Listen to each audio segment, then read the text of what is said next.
katawan. Yun, matino. Kilala natin ang isang matinong leader. Si Presidente Duterte, kung wala sigurong... thank you sa heart. Thank you.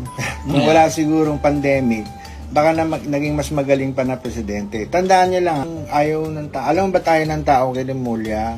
Bagamat sa mga nangyayari ngayon, di ba yung anak niya nahulihan ng drugs, tapos napakawalan, tapos na-dismiss pa yata yung yung nanghuli sa kanya. Di ba, siyempre, alam ng tao yan, sa news yan eh. Kaya unpopular choice si eh nagtatampo nga sa akin dahil nilaglag ko siya.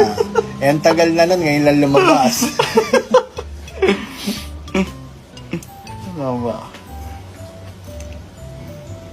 O bueno, basta kami pa magpapaalam alam muna, tama. Auntie Claire, Nalay na ako pagbasa. Secretary Benjamin, Mr. President,